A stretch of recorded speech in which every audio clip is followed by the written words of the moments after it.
Salut à tous et à toutes et bienvenue dans cet épisode magnétique. Alors dans cette vidéo, nous allons combiner l'ensemble des modèles géologiques partiels élaborés dans nos précédentes vidéos afin de construire un modèle géologique plus complet. Si vous vous rappelez, au tout début, on a cité un ensemble d'éléments essentiels à l'élaboration d'un modèle géologique. Une grille d'anomalies résiduelles a tout d'abord été calculée, ceci en utilisant une méthode de séparation gaussienne au tout début de nos épisodes magnétiques. Une série de traitements a ensuite été appliquée à cette grille de données en fonction de l'information qu'on souhaitait interpréter ou mettre en évidence.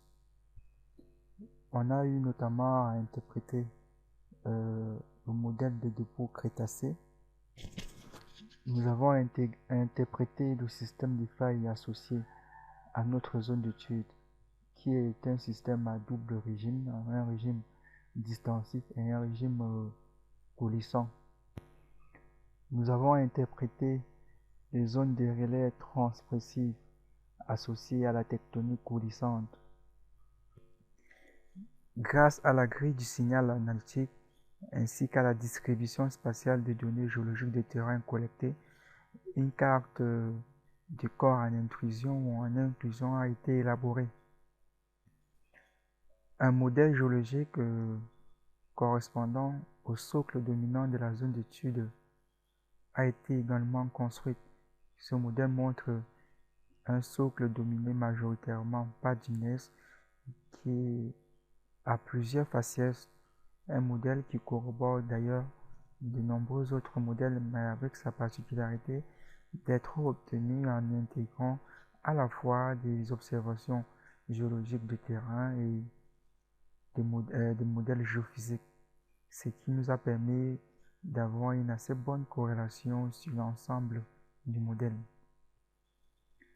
Rappelons que tous ces modèles présentés ici sont élaborés dans des espaces géoréférencés.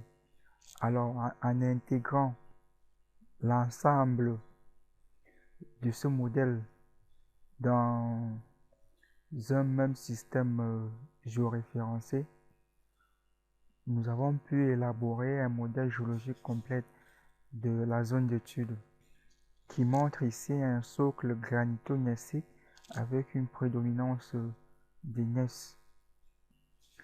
On peut voir que ce socle est affecté par de nombreuses déformations qui contrôlent en effet l'architecture géologique de la zone d'étude, donnant ainsi un aspect chaotique au modèle géologique obtenu.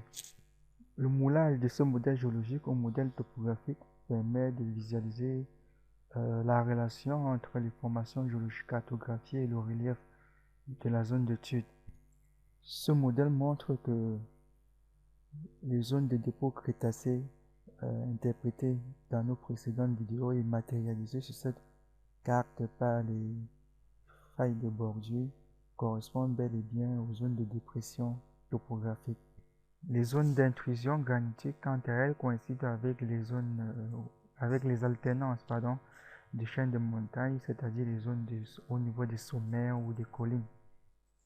Ce modèle permet également d'observer que les grands cours d'eau du secteur d'étude, que ce soit le Ndjerem ici, le Mba ou encore le cours d'eau Mi, tous ces cours d'eau-là coulent dans les zones de faille. Donc, toutes ces analyses permettent donc de montrer une bonne cohérence entre le modèle géologique obtenu et le modèle topographique de la zone d'étude.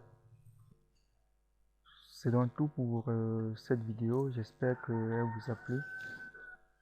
Dans la prochaine vidéo, nous allons voir comment réaliser une carte des indices et cibles miniers, carte qui pourra donc être utilisée lors des projets d'exploration.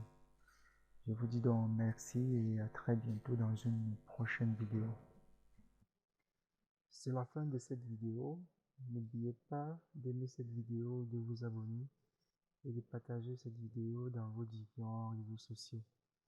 Surtout, n'hésitez pas pour tous vos besoins de logiciels, de tutoriels ou encore de formation dans l'utilisation des logiciels de géosciences vous pouvez toujours contacter GSDG. Merci et à très bientôt pour une prochaine vidéo.